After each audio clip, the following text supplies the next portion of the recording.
हरे कृष्णा। तो आप सबका स्वागत है आज के इस सत्र में। आज हम शुरू करने जा रहे हैं 15वां अध्याय, जिसका नाम है पुरुषोत्तम योग।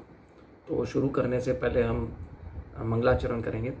ओम अज्ञानतिमिरन्धस्य ज्ञानञ्जनशलाकया चक्षुरुन्मीलितं येन तस्मै श्रीगुरुवे नमः। श्रीचैतन्यमनोभीष्टं स्थापितं येन भूतले स्वयं रूप कदा मह्यं ददाति स्वपदान्तिकम्।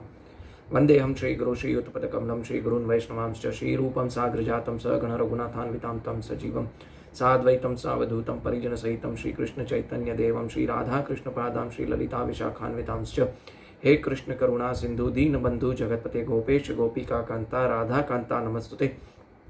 तप्त कांचन गौरंगी राधे वृंदावनेश्वरी ऋषभानुसुते देवी प्रणमामि हरिप्रिये। वाञ्छाकल्पतरुभ्यश्च कृपा सिंधुभ्य एव च पतितानां पावनेभ्यो वैष्णवेभ्यो नमो नमः।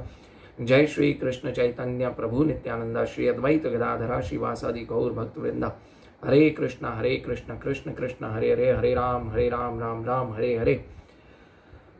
मूकं करोति वाञ्छालं पंगुं लंघयते गिरिं यत्कृपातमहं वन्दे श्री गुरुदीनतारिणं परमानंद माधवं श्री चैतन्य ईश्वरम। हरे कृष्णा।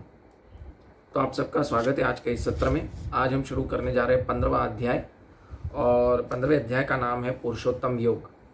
तो 15वें अध्याय का पुरुषोत्तम योग शुरू करेंगे। आइए पहला श्लोक पढ़ते हैं।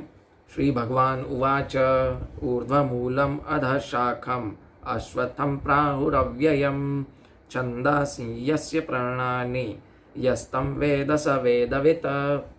भगवान कह रहे हैं कि कहा जाता है कि एक अश्वत्थ का वृक्ष है जिसकी जड़ें तो ऊपर की ओर हैं और शाखाएं नीचे की ओर हैं, और तथा पत्तियां वैदिक स्रोत हैं। जो इस वृक्ष को जानता है वो वेदों का ज्ञाता है। अभी भगवान यहाँ पे कह रहे हैं कि एक ऐसा वृक्ष है, अश्वत्थ का वृक्ष है, जिसकी जड़ें तो ऊपर हैं और शाखाएं की नीचे की तरफ हैं। अभी भगवान यहाँ पे बहुत सारी उपमा दे रहे हैं। एक ही श्लोक में भगवान ने बहुत कुछ कह दिया है ना। भगवान एक बहुत ही असरकारक वक्ता है ना। ऊर्ध्व मूलम अधः शाखम। भगवान ने कहा कि ऊर्ध्व यानी ऊपर, यानी उत्तम। दूसरे शब्दों में क्या हो जाएगा? ऊपर, उत्तम। और मूल यानी जड़। जड़ मतलब कारण, उनकी कारण है। और भगवान ने बहुत कम शब्दों में बहुत कुछ बता दिया इस श्लोक में। तो इसलिए हम आज सिर्फ पहला श्लोक ही करेंगे।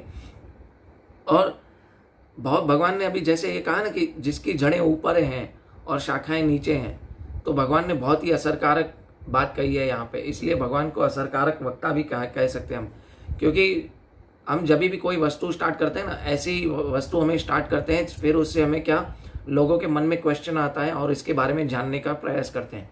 तो भगवान ने क्या कहा कि ऊर्ध्व मूलम अधः शाखम, यानी जिसकी जड़ें ऊपर हैं और शाखाएं नीचे तरफ है। एक ऐसा पेड़ है, अश्वत्थ का पेड़ है। तो हमारे मन में क्वेश्चन आएगा, ऐसा कौन सा पेड़ है कि जिसकी जड़ें ऊपर हैं और शाखाएं नीचे हैं, है ना।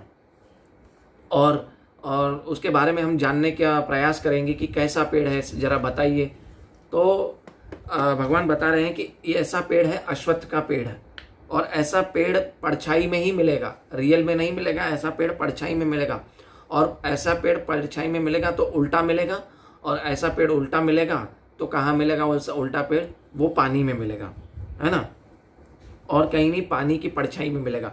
तो भगवान ने इस वाक्य में बहुत सारी चीज़ें बताई है। पहले हम उसको समझने की कोशिश करेंगे। भगवान यहाँ सिर्फ पेड़ की बात नहीं कर रहे हैं, भगवान यहाँ पे बात कर रहे हैं उल्टे पेड़ की। उल्टा पेड़ कौन सा है, फिर ये पेड़ उल्टा कैसे हुआ, ये हम जानेंगे, ठीक है। फिर दूसरा जानेंगे, पेड़ है तो पानी है, और पानी है तो परछाई है। और भगवान ने ये बताया कि ये पेड़ असली नहीं है ना, परछाई वाला पेड़ है। तो ये पेड़ असली नहीं है, तो हमारे मन में क्वेश्चन भी आएगा, असली पेड़ भी तो होगा, वो असली पेड़ कौन सा है, ठीक है। तो भगवान ने ये एक वाक्य में बहुत सारी चीज़ें बता दी हैं, और वो हम उसको समझने की कोशिश करेंगे। भगवान ने 15वां अध्याय, एक्चुअली आप देखा जाए तो बहुत ही इंपॉर्टेंट अध्याय है। भगवान ने बहुत ही कम शब्दों में बहुत ही कुछ बोला है, क्योंकि ये 15वां अध्याय में देखेंगे तो सिर्फ 20 श्लोक है। आप देखिए, कोई भी असरकारक वस्तु बोलनी होती है तो कम शब्दों में बोली जाती है, बहुत ज़्यादा शब्द बोले नहीं जाते। अगर बहुत ज़्यादा शब्द बोले जाते हैं उनको मूर्ख बोला जाता है। लेकिन कम शब्दों में जो आपको कुछ समझा सकता है तो वो एक्चुअली चतुर व्यक्ति है, और उसे हम समझ जाए तो भी हम भी चतुर हैं। तो भगवान ने कम शब्दों में बहुत ही असरकारक चीज़ें बोल दी हैं। भगवान को इसके लिए, है ना, अल्प अक्षरम अनल्प अर्चम, यानी कम शब्दों में बहुत सारी चीज़ें बताना। और भगवत गीता में ये 15वां अध्याय है, वे भगवत गीता का सार है, भगवत गीता का सार है। और श्री माधवाचार्य को भी ये 15वां अध्याय बहुत ही ये था, पसंद था। तो अब बहुत सारे हमारे मन में प्रश्न उठेंगे। एक तो पेड़ क्या है, ठीक है, नदी क्या है, मतलब वो पानी क्या है, और परछाई है तो वो पेड़ क्यों, परछाई क्यों है, ये क्यों परछाई क्यों पड़ रही है, और असली पेड़ क्या है, ये बहुत सारे हमारे मन में क्वेश्चन उठेंगे। तो ये पेड़ है जो अश्वत्थ का पेड़ है। अश्वत्थ का पेड़ अगर आपने देखा होगा तो उसकी तुलना अश्वत्थ के पेड़ के साथ क्यों की, क्योंकि अश्वत्थ का पेड़ जो है ना, हमें पता नहीं चलता कि उसकी जड़ कहाँ है और शाखाएं कहाँ हैं, ये फैलता रहता है। तो जहाँ से भी देखोगे तो आपको उसकी जड़ दिखेगी, वहाँ से उसकी शाखा दिखेगी। तो अश्वत्थ का पेड़ है, और ये भगवान ने बताया कि ये ऊपर की तरफ उसकी जड़ें और शाखाएं उसकी नीचे की तरफ है। अश्वत्थ का मतलब पहले हमें समझना चाहिए, अश्वत्थ का मतलब ये नहीं रहेगा, कल नहीं रहेगा, है ना, यानी रहेगा परंतु बदल जाएगा, संसार बदल जाता है ना, अ यानी नहीं, है ना, कल, और श्वत यानी नहीं रहेगा। तो ये अश्वत्थ का पेड़ कल नहीं रहेगा, कल नहीं रहेगा मतलब कि ये बदलता रहेगा। ये पेड़ क्या है, संसार है, और ये संसार क्या है, हमारा पूरा संसार, ये हमारा पूरा ब्रह्मांड है, 14 लोक हैं, ये पूरा संसार है ना। इसमें हम कभी अच्छे काम करते हैं तो ऊपर की तरफ जाते हैं, कभी बुरे काम करते हैं तो कभी हम नीचे की तरफ आते हैं। और इसका जड़ कहाँ है, ब्रह्मलोक में है ना, 14वां लोक है ना, ऊपर सबसे उच्चतर लोक। तो हम बहुत सारे लोगों की इच्छाएं हैं, ऊपर जाने की इच्छा रहती है ना, ऊपर के लोकों में जाने की इच्छा होती है, ब्रह्मलोक, जमलोक, तपस्लोक, महर्षलोक, यहाँ पे स्वर्ग लोक, ऐसे ऊपर के लोकों में हमारे जाने की इच्छा रहती है। परंतु आज के ज़माने में ऊपर जाने की डेफिनेशन बदल गई है। क्या डेफिनेशन है कि मेरी सक्सेस हो, मेरा नाम हो, मेरी प्रेस्टीज बढ़े, एम्बिशंस, उसके बाद द्वारा आदमी ऊपर जाना चाहता है। परंतु ये असली ऊपर जाना नहीं है। और ये ऊपर जाना तो सब चाहते हैं, लेकिन ऊपर जाने की क्या है, डेफिनेशन बदल गई है ना। ऊपर तो सबको जाना है, और भगवान आगे बता रहे हैं अधः शाखम, यानी नीचे के लोक में भी बहुत लोग जाते हैं। शाखा है ना, नीचे भी है, अधः शाखम, नीचे भी जाते हैं। यानी ये संसार जो है, पूरा ब्रह्मांड हम अपने मानते हैं, लेकिन जो व्यक्ति ऊपर जाता है ना, उसको भी नीचे आना पड़ता है ना। 9वें अध्याय में भगवान क्या बता रहे हैं, क्षीणे प्रूणे मृत्युलोकम विशंति। तो अभी इस संसार से छूटे कैसे, है ना, भगवान यहाँ पे बताएंगे इस संसार से छूटे कैसे। बताया ना भगवान ने कि जो इस वृक्ष को जानता है वो वेदों का ज्ञाता है, यानी जो इस संसार को जानता है, इस वृक्ष को जानता है कि जिसकी जड़ें ऊपर है और उसकी शाखाएं नीचे की तरफ है, जो इस संसार को जानता है वो एक्चुअली इस वृक्ष को जानता है, वो इस संसार से छूट सकता है।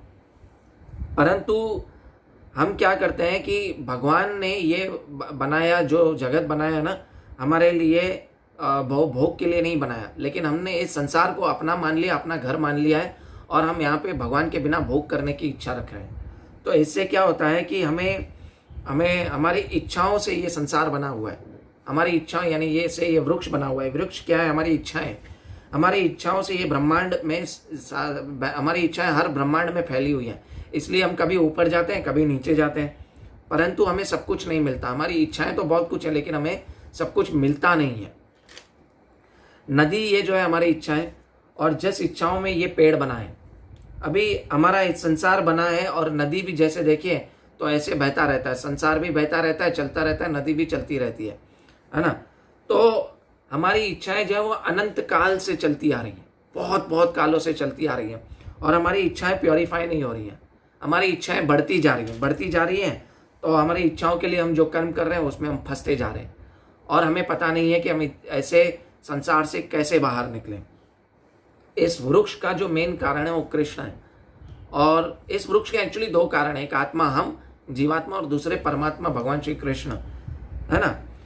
कृष्ण एक्चुअली इसके कारण इसलिए है क्योंकि जब तक हमारी इच्छा नहीं होती तब तक भगवान श्री कृष्ण इस वृक्ष को बनाते नहीं, इस संसार को बनाते नहीं। इसे हम छोटे से एग्जाम्पल द्वारा समझने की कोशिश करेंगे। एक एग्जाम्पल है कि एक माँ, बच्चा जो है माँ से किसी चीज़ की, यानी एक चॉकलेट की हो या एक पानी पूरी की या किसी चीज़ की जो है चॉकलेट की जिद करता है, ठीक है। तो माँ मना नहीं करती है उसको, माँ जिद करने के बाद उसको मना करती है, लेकिन आखिर में वो इतना स्टबन हो जाता है कि उसको वो देना पड़ता है, चॉकलेट लेके देना पड़ता है। तो इसी तरह हम जो है भगवान से भागी हो गए और हमें भगवान से अलग रह के अलग सुख भोगना था। इसीलिए भगवान ने क्या किया, ये ऐसा वृक्ष बना दिया। और जब ऐसा वृक्ष बनाया तो भगवान ने ये वृक्ष उल्टा क्यों बनाया? लेकिन उल्टा क्यों बनाया? भगवान क्या हमें यहाँ पे फंसाना चाहते हैं क्या? नहीं, भगवान हमें फंसाना नहीं चाहते, क्योंकि हमारी इच्छा थी ऐसे जाने में। इस वृक्ष को उल्टा इसलिए बनाया गया क्योंकि हमारा का वृक्ष है ना, हमारी जो काम कर रहे हैं, हम जो काम करते हैं ना, हमारा काम उल्टा काम करने की इच्छा है। जो चीज़ हमें मना की जाए तो हम वही एक्चुअली ज़्यादा करते रहते हैं। हमें अपने आप एंजॉय करना था, भगवान को छोड़ के हमें एंजॉय करना था। इसीलिए हम क्या है कि इस वृक्ष को भगवान ने उल्टा बना दिया। जैसे हमें किसी पानी पूरी खाने की इच्छा हो गई, ठीक है, उसको एक्चुअली हम बाद में बताएंगे पानी पूरी खाने की इच्छा का। जैसे हमारी इच्छाएं जो है ना, हमको एक्चुअली कमज़ोर कर देती हैं। हमारी इच्छाएं हमें कमज़ोर करती है। भगवान बताते हैं दूसरे अध्याय में, इस हृदय दौर्बल्यम को त्यागो, है ना। तो हम हमारे हृदय को दुर्बल बना देते हैं हमारी इच्छाओं के द्वारा। तो हम क्या कर रहे हैं कि भगवान को छोड़ के हम भोग करने की इच्छा करते हैं, जिससे हम इस संसार में फंस जाते हैं। और क्या होता है, इच्छाओं से क्या आता है, एक तो स्वार्थ आता है। पहले स्वार्थ आएगा तो है ना, क्या होगा कि ये स्वार्थ में हम फंसते चले जाएंगे। हम देखेंगे नहीं कि हम गलत कर रहे हैं, सही कर रहे हैं, क्या कर रहे हैं। हम स्वार्थ में फंसते चले जाएंगे और इस स्वार्थ की, इस इच्छाओं की कोई लिमिट नहीं है ना। ये अनंत काल से चली आ रहे हैं। इसलिए भगवान ने क्या बताया इसको, प्राहुर अव्ययम, यानी ये इच्छाएं बहुत ही लिमिटलेस है, इन अनंत इच्छाएं, क्योंकि हम अनंत काल से अनंत इच्छाएं रखते हुए आ रहे हैं। इसीलिए हम इस संसार में फंसे हुए हैं। इसलिए भगवान हमारी देखो सब इच्छाएं करते हैं, लेकिन भगवान हमारी सब इच्छाएं पूरी नहीं करते। क्यों नहीं पूरी करते?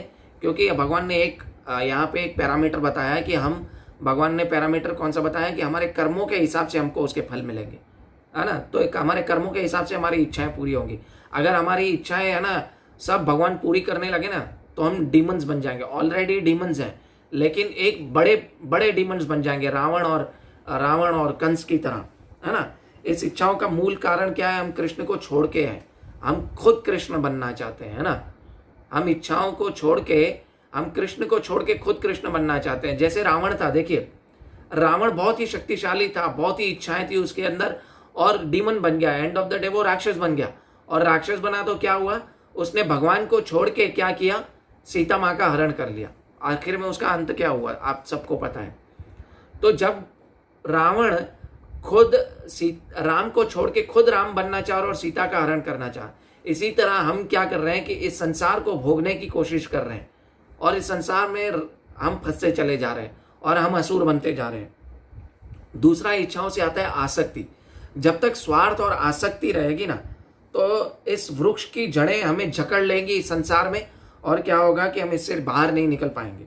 और इसलिए वृक्ष का काटना जरूरी है ना। इस वृक्ष का काटना जरूरी है। भगवान आगे बताएंगे इस वृक्ष को कैसे काटा जाए। छंदांसी यस्य पर्णानि, भगवान बताएंगे कि निर्माण मोहा जित संग दोषा, है ना, अध्यात्म नित्या विनिवृत्त कामा। भगवान आगे तीसरे श्लोक में बताएंगे, दूसरे श्लोक में। फिर एक्चुअली इस वृक्ष की पत्तियां भी भगवान ने बताई है। क्या इस वृक्ष की पत्तियां वैदिक स्त्रोत श्रील प्रभुपाद तात्पर्य में बता रहे, क्या बता रहे, धर्म अर्थ, है ना, काम और मोक्ष।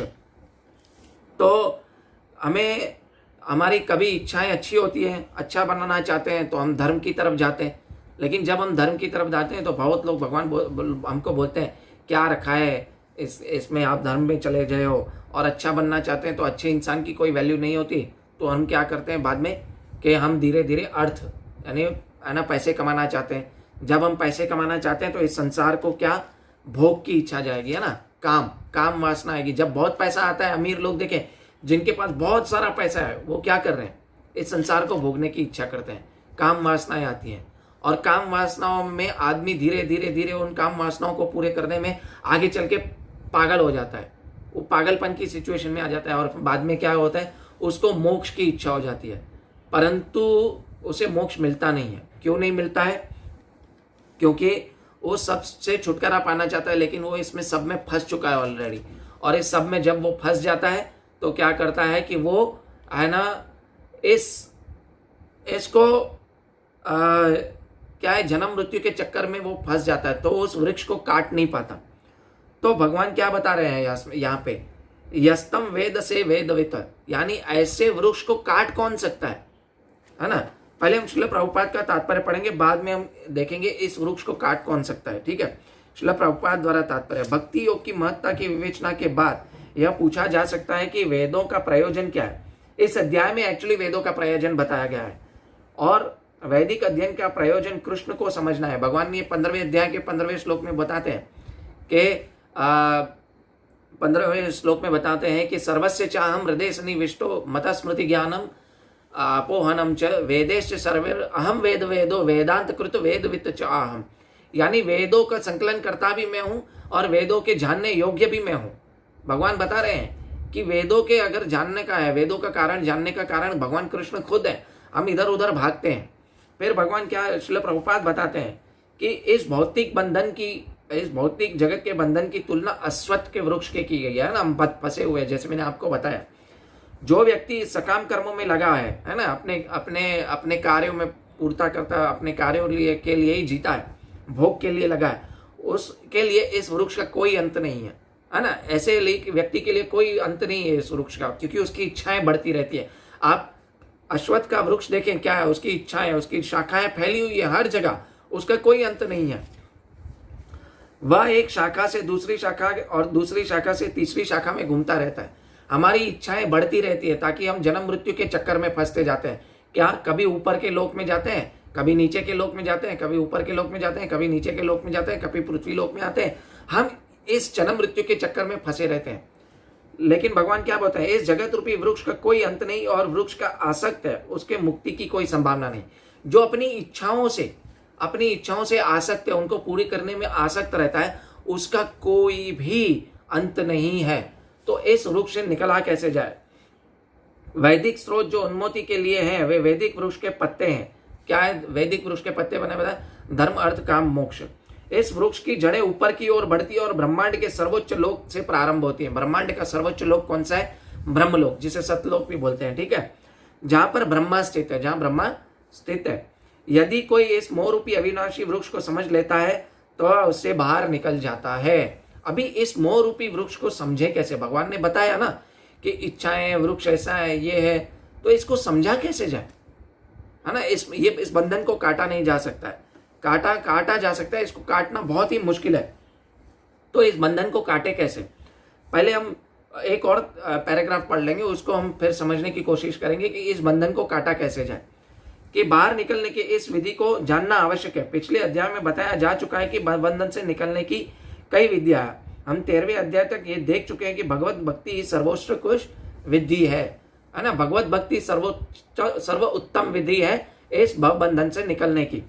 लेकिन भक्ति का मूल सिद्धांत भौतिक कार्यों से विरक्ति और भगवान की दिव्य सेवा में अनुरक्ति। एक ही सेंटेंस में श्रील प्रभुपाद ने क्लियर कर दिया, और सेंटेंस पढ़ने की जरूरत भी नहीं है। एक ही सेंटेंस में भगवान श्रील प्रभुपाद ने एक बोलते हैं ना, तीर निशाने पे लगा दिया। क्या है, भगवत भौतिक वस्तुओं से वैराग्य यानी विरक्ति, और भगवान की भक्ति में अनुरक्ति यानी भगवान की भक्ति में बढ़ते रहना, उसमें अनुरक्ति करनी है। इस अध्याय के प्रारंभ में संसार से आसक्ति तोड़ने की विधि का वर्णन हुआ है। इस संसार की जड़ की ऊपर और बढ़ती है। इसका अर्थ है कि ब्रह्मांड सर्वोच्च लोक से पूर्ण भौतिक पदार्थ से यह प्रक्रिया शुरू हुई है। वहीं से सारे ब्रह्मांड का विस्तार होता है, जिनमें अनेक लोग उसकी शाखाओं के रूप में होते हैं। इसके फल जीवों के कर्मों के फल अर्थात धर्म अर्थ काम मोक्ष के द्योतक हैं। देखो मैंने बताया ना, धर्म अर्थ और काम मोक्ष। तो हम धर्म की रास्ते पर जाते हैं, फिर धर्म के रास्ते पे हम अगर बराबर सक्सेस नहीं होते तो हम क्या करते हैं, अर्थ कमाना चाहते हैं। और जिसके पास बहुत सारा पैसा हो जाता है, अर्थ के बाद क्या करता है, वो ज्यादा पैसा हो जाता है तो अपनी और इच्छाएं, काम वासनाएं पूरी करने में लगा रहता है। और काम वासनाएं पूरी करने के बाद जब वो पागलपन की हद पे जाता है तो फिर क्या करता है, इस सबसे छुटकारा पाने की कोशिश करता है और मोक्ष की इच्छा करता है, परंतु उसे मोक्ष मिलता नहीं है। क्यों नहीं मिलता, क्योंकि वो अभी भी अपनी इच्छाओं से आसक्त रहता है। बहुत सारे लोग बोलते हैं ना कि यार कमॉन, मैं इन सबसे तंग आ चुका हूँ, सब छोड़ छाड़ के चला जाता हूँ मैं, है ना, जंगल में जाऊंगा और भगवान की भक्ति करूंगा। एक्चुअली वो भगवान की भक्ति करने के लिए नहीं जा रहा है, जिसको भगवान की भक्ति करनी है ना, तो वो प्रतिकूल परिस्थितियों में भगवान की भक्ति करेगा। वो कोई भी परिस्थिति हो, अनुकूल हो भक्ति के लिए या प्रतिकूल हो, लेकिन वो उस परिस्थिति में भगवान की भक्ति करेगा ही करेगा। एक्चुअली वो अपनी इन इच्छाओं से परेशान आ गया है, इस संसार से परेशान हो गया है, वो इन सब से छुटकारा पाना चाहता है, वो पागल हो गया है, इसीलिए वो जंगल की तरफ जाना चाहता है। आप देखें बहुत सारे साधु लोग वृंदावन में मिलेंगे, हरिद्वार में मिलेंगे, है ना, ऋषिकेश में मिलेंगे, ऐसे बहुत सारे साधु हैं। एक्चुअली वो रियल साधु नहीं है, बहुत सारे साधु अच्छे भी हैं, लेकिन 90% साधु जो लोग मिलेंगे, दाढ़ी बढ़ा के बाबा लोग, वो अच्छे नहीं है। क्यों? वो अपनी इच्छाओं से परेशान होके, इन सबसे परेशान होके, संसार से, बीवी बच्चों से परेशान होके बैठे हैं वहां पे, उनसे चाय तक नहीं छूट रही है, वो क्या आपको सही रास्ता बताएंगे? तो आपको हमें जो है प्रामाणिक गुरु के पास जाना चाहिए, है ना। आप ऐसे देखें, बहुत सारे लोग बोलते हैं मैं सब कुछ छोड़ छाड़ के परिवार को कहीं चला जाऊं। नहीं, ऐसे व्यक्ति को कभी मोक्ष नहीं मिलता है। क्यों? क्योंकि वो भगवान की भक्ति के लिए सब कुछ छोड़ा नहीं है, उसने अपनी इच्छा के हिसाब से सब कुछ छोड़ दिया है ना। तो इसको काटें कैसे? यद्यपि इस संसार में ऐसे वृक्ष का है जिसकी शाखाएं नीचे और जड़ें ऊपर हो रही है, कोई अनुभव नहीं है, किंतु बात कुछ ऐसी ही है। ऐसा वृक्ष जलाशय के निकट पाया जाता है। वो देख सकते हैं कि जलाशय के तट पर उगे वृक्ष को प्रतिबिंब में जल पड़ता है तो उसकी जड़ ऊपर की तथा शाखाएं नीचे की तरफ दिखती हैं। दूसरे शब्दों में जगत रूपी वृक्ष, आध्यात्मिक जगत ऊपर रूपी वृक्ष का प्रतिबिंब मात्र है ना। असली वृक्ष क्या है? आध्यात्मिक जगत है। हमने बताया था ना, असली वृक्ष जानना है हमें क्या है। असली वृक्ष जो है वो आध्यात्मिक जगत है। अभी हम इस संसार में सुख ढूंढने की कोशिश कर रहे हैं, अगर आपको पता हो तो भगवान ने यहाँ पे बहुत ही अच्छा एग्जाम्पल दिया है कि इस संसार में हम सुख ढूंढने की कोशिश कर रहे हैं, परंतु मिलता क्यों नहीं है मालूम है? क्यों? क्योंकि हम संसार में भगवान को छोड़ के सुख भोगने की कोशिश कर रहे हैं। एक आप देखें, पेड़ और ये नदी है, ठीक है, ये पेड़ है, ये नदी है, ठीक है। ये नदी में पेड़ जाएगा तो उसका प्रतिबिंब उल्टा दिखाई देगा। फिर वो एक सपोज आम का पेड़ है, वो आम नदी में भी दिखाई देगा। तो वो एक व्यक्ति था, वो क्या है, वो डुबकी मार मार के वो आम को निकालने की कोशिश कर रहा है, क्योंकि आम उसके अंदर दिखाई दे रहा है ना, लेकिन वो आम है ना, वो आम उसको मिल नहीं रहा है ना, वो उसको आम नहीं मिल रहा है। और वो फिर क्या कर रहा है, वो बार बार निराश होकर लौट आ रहा है, तो बाहर आ रहा है, फिर जा रहा है, फिर बाहर आ रहा है, फिर जा रहा है, तो उसको ये आम मिल नहीं रहा है। तो साधु पुरुष एक पास में गया और बोला कि आप क्या कर रहे हो? बोले मैं वहां आम ढूंढ रहा हूँ, आम नहीं मिल रहा है। आम दिखाई तो दे रहा है, जब पानी स्थिर हो रहा है आम दिखाई दे रहा है, लेकिन मैं डुबकी मार के आम निकालने की कोशिश कर रहा हूं तो आम नहीं मिल रहा है। तो साधु पुरुष है ना, चालाक है, वो साधु पुरुष है, चालाक है, उसको बताया आम यहाँ नहीं है, देख असली वृक्ष यहाँ है, आम यहाँ पे है ना। तो हम क्या कर रहे हैं, सुख ढूंढने की, इस संसार में सुख ढूंढने की कोशिश कर रहे हैं, परंतु इस संसार में सुख हमें मिल नहीं रहा है, क्योंकि यहाँ संसार में सुख मिलेगा ही नहीं आपको। इस संसार में सुख है ही नहीं। असली सुख तो आध्यात्मिक जगत में है। नहीं तो भगवान क्यों कहते दुखालयम अशाश्वतम, है ना। इस दुख भरे संसार में हमें कभी सुख नहीं मिल सकता, क्योंकि भगवान ने दुख है इस संसार में डिक्लेयर कर दिया है। तो हम यहाँ पे सुख ढूंढने की कोशिश कर रहे हैं। हम मूर्ख हैं, इस संसार में सुख ढूंढने की कोशिश कर रहे हैं। हाँ, अगर इस संसार में अगर आपको सुख चाहिए तो भगवान की ना निष्काम भक्ति करनी पड़ेगी, भगवान को सेंटर में रख के भक्ति करनी पड़ेगी, है ना। अभी भगवान यहाँ पे श्रील प्रभुपाद बताएंगे कि इसको कैसे काटा जा सकता है ना। वैराग्य और ज्ञान से काटा जा सकता है, भक्ति से काटा जा सकता है। नीचे की तरफ दूसरे शब्दों में यह जगत रूपी आध्यात्मिक जगत रूपी वास्तविक वृक्ष का प्रतिबिंब मात्र है। इस आध्यात्मिक जगत का प्रतिबिंब हमारी इच्छाओं में स्थित है। जिस प्रकार वृक्ष का प्रतिबिंब जल में रहता है, इच्छा ही प्रतिबिंब भौतिक प्रकाश में वस्तुओं के स्थित होने का कारण है। हमारा इस जगत में स्थित होने का कारण क्या है? हमारी इच्छाएं। जब तक हम इस इच्छाओं को, है ना, कंट्रोल नहीं करेंगे, इच्छाएं तो मन में आएंगी लेकिन इच्छाओं को पूरा नहीं करेंगे, तब तक हम इस जगत में फंसे रहेंगे। उसका भी एक प्रोसेस है, कैसे हमें हमारी इच्छाओं को क्या नहीं करना है, कि है ना, उसको कंट्रोल कैसे करना है या उसको पूरा नहीं करना है। फिर भगवान क्या बता रहे हैं, जो व्यक्ति इस भौतिक जगत से बाहर निकलना चाहता है वह वैश्लेषिक अध्ययन के माध्यम से वृक्ष को भली भांति जान लेता है, फिर इस वृक्ष में अपना संबंध विच्छेद कर सकता है, फिर इस वृक्ष को काट सकता है। अभी हम समझने की कोशिश करेंगे कि भगवान बता रहे हैं ना, यस्य वेदम यस्तम वेदम सवेदवित, यानी भगवान क्या बता रहे हैं, जो इस वृक्ष को देख लेता है, वो ऐसा वृक्ष कौन देख सकता है, उसको समझ कौन सकता है? विवेकवान व्यक्ति समझ सकता है, एक भक्त से सुनने से समझ आएगा, एक गुरु साधु शास्त्र से समझने आएगा, भगवत गीता से हमें समझने आएगा कि ये एक ऐसा वृक्ष है जो उल्टा है और इस संसार में हमें सुख नहीं रहेगा, हमें हमारी इच्छाओं को काटना पड़ेगा, इस इच्छा रूपी वृक्ष को हमें काटना पड़ेगा। और कैसे काटेंगे कि वैराग्य ज्ञान और भक्ति से काटेंगे। हमें इच्छाएं तो आती रहेंगी लेकिन उसको पूरा नहीं करना है। जैसे हमारे मन में पानी पूरी खाने की इच्छा आ गई, ठीक है ना, अभी हमें उसको पूरा नहीं करना है, लेकिन उसके ऊपर कंट्रोल होना चाहिए। वो कैसे आएगा? धीरे धीरे हम जब भक्ति करेंगे तो हमारी इंद्रिय तृप्ति, जब हम प्रसाद ग्रहण करेंगे ना तो हमारे टेस्ट बर्ड्स हो ना जीभ के जो, वो ऑलमोस्ट डेड हो जाते हैं। फिर हम टेस्ट के लिए नहीं खाते, हम क्या करते हैं, सिर्फ भगवान का प्रसाद जो है वो खाने का प्रयास करते हैं हमें। क्योंकि सबसे 4 नियम के पालन में सबसे कठिन नियम है सिर्फ भगवान का प्रसाद पाना। ये बहुत ही कठिन है, लेकिन जितना हो सके हमें सिर्फ और सिर्फ भगवान का प्रसाद पाना चाहिए। लेकिन अगर हमें पानी पूरी खाने की इच्छा हुई और हमने कंट्रोल किया नहीं हो रहा है कंट्रोल, फिर हमने क्या किया, बाद में क्या किया, पानी पूरी बनाई और भगवान को भोग लगा के खा लिया, लेकिन वो भी एक्चुअली आसुरी प्रवृत्ति है। हालांकि शुरू के स्टेज में सही है, एंड ऑफ द डे आप प्रसाद खा रहे हो, लेकिन उसको आप उस दिन नहीं करो। यहाँ तो हमें क्या करना चाहिए, अगर हमें प्रसाद ही खाना है सिर्फ और भगवान को भोग लगा के खाना है, तो हमें 15 दिन का मेन्यू बनाने देना चाहिए कि ये दिन में ये बनेगा। तो इससे क्या होगा कि हमारी इच्छाओं पे, हमारे खाने पीने पे कंट्रोल आ जाएगा। मेनू बना के हम उस हिसाब से खाना बनाएंगे दिन में, तो हमारा क्या होगा कि इच्छाएं कंट्रोल हो जाएंगी। हम पानी पूरी की तरफ नहीं भागेंगे, और भागेंगे भी तो हमने 15 दिन में एक बार, 20 दिन में एक बार मेन्यू बना के रखा, भाई एक दिन पानी पूरी बनाएंगे, भगवान को भोग लगाएंगे और खाएंगे। फिर धीरे धीरे क्या होगा कि वो पानी पूरी भी बनेगी तो सिर्फ भगवान के लिए बनेगी। हमको अगर चेक करना है कि हमारे अंदर भक्ति आई है तो कैसे है कि जब हम नए आम की सीजन आती है ना, तो हमारे मन में आ जाए कि आज मैं आम खुद ना भोग के करके ये खरीदूं यार, भगवान को आज है ना मस्त आपूसी अल्फांसो मैंगो में भगवान को भोग लगाऊंगा। ये हमारे भोग की इच्छा ना हो कि हमारे मन में ये आएगा ना, जबकि ये आम मैं भगवान को भोग लगाऊंगा, तब एक्चुअली हमारे मन में भक्ति आती है।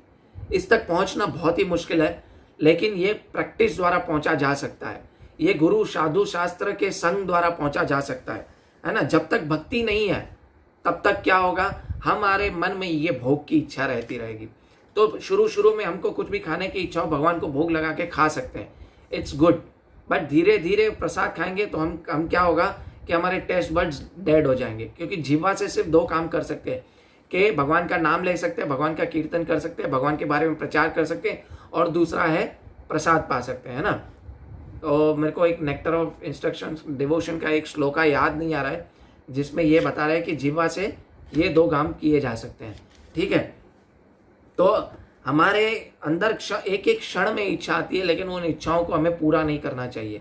जब हम इच्छाओं को पूरा नहीं करेंगे तब हम इस इच्छा रूपी वृक्ष को, अश्वत्थ वृक्ष को काटेंगे और हम असली वृक्ष तक पहुंचने की, जो आध्यात्मिक जगत में है, उस वृक्ष तक हम पहुंचने की कोशिश करेंगे तो हम पहुंच जाएंगे। लेकिन ये होगा, हम भक्ति से मजबूत होगा। हृदय दौर्बल्यम है ना, कमजोर नहीं होगा, हृदय दौर्बल्यम नहीं होगा, हृदय मजबूत हो जाएगा और हम भक्ति के स्तर पर आगे बढ़ेंगे। तो क्या होगा कि हम गुरु शास्त्रों और साध्य के संस के द्वारा हम आगे बढ़ सकते हैं। एक्चुअली आज मुझे दूसरा श्लोक करना था, 2-3 श्लोक, परंतु ये एक श्लोक में ही बहुत कुछ कहने को था, तो हम लास्ट का 2-3 लाइन पढ़ लेंगे इस तात्पर्य की और फिर विराम देंगे वाणी को। भगवान बता रहे हैं कि चूंकि यह अभिव्यक्ति भौतिक है अतः क्षणिक है, प्रतिबिंब भी क्षणिक होता है क्योंकि वह दिखता है और कभी नहीं दिखता, परंतु यह स्रोत जहाँ है वह प्रतिबिंबित्व होता है, वह शाश्वत है। यानी शाश्वत वृक्ष का है आध्यात्मिक जगत में। वास्तविक वृक्ष भौतिक जगत के प्रतिबिंब का विच्छेदन करता है। जब कोई यह कहता है कि अमुक व्यक्ति वेद को जानता है, इसे समझा जा सकता है, वह इस जगत की आसक्ति से विच्छेद करना जानता है। यदि वह इस विधि को जानता है तो समझिए कि वह वास्तव में वेदों का ज्ञाता है ना। जो व्यक्ति वेदों को कर्म कांड द्वारा आकृष्ट होता है वह इस वृक्ष की सुंदर हरी पत्तियों को आकृष्ट होता है। सुंदर हरी पत्तियां कौन सी है? धर्म अर्थ काम मोक्ष से आकृष्ट हो जाता है, तो वो इस वृक्ष को काट नहीं पाता है। वह वेदों का वास्तविक उद्देश्य को नहीं जानता। वेदों का उद्देश्य भगवान ने स्वयं प्रकट किया है और वे इस प्रतिबिंब वृक्ष को काट कर आध्यात्मिक जगत में वास्तविक वृक्ष को प्राप्त करना है ना। भगवान ने क्या बताया है? मन मना भव मद भक्तो मध्याजी माम नमस्कुरु। भगवान ने बताया सर्व धर्मान परित्यजे माम एकम शरणम व्रज। भगवान ने बताया अनन्याश्चिन्तयन्तो माम ये जना पर्युपासते तेषां नित्य अभियुक्तानां योगक्षेमं वहाम्यहम्। तो हमें क्या करना चाहिए? सब कुछ छोड़ के भगवान की भक्ति करनी चाहिए। छोड़ के मतलब ऐसा नहीं है कि हम काम करना छोड़ देंगे, लेकिन भगवान को सेंटर में रख के जो भी करें हम भगवान श्री कृष्ण के लिए करें, तो हम इस वृक्ष को, जो अश्वत्थ का वृक्ष है, जो सिर्फ प्रतिबिंब रूप है, उसको काट के हम असली वृक्ष के ज्ञाता बन सकते हैं और हम असली वृक्ष तक पहुंच सकते हैं, जो है आध्यात्मिक जगत। हरे कृष्णा। मैं अपनी वाणी को यहीं पे विराम देता हूँ। कृपया मुझसे जो भी कुछ गलती हुई हो तो उसे क्षमा करें और कृपया इस प्रवचन को, इस लेक्चर को ज़्यादा से ज़्यादा शेयर करें और लोगों तक ये पहुँचाएं। मुझसे कुछ भी गलती हो गई हो तो मैं क्षमा मांगता हूँ। वांछा कल्पतरुभ्यश्च कृपा सिंधुभ्य एव च पतितानां पावनेभ्यो वैष्णवेभ्यो नमो नमः। अनंत कोटि वैष्णव वृंद की जय। श्रील प्रभुपाद की जय। कृपया मुझसे कुछ भी भूल हो गई तो आप मुझे कमेंट करके बता सकते हैं। हरे कृष्णा। जय श्रील प्रभुपाद।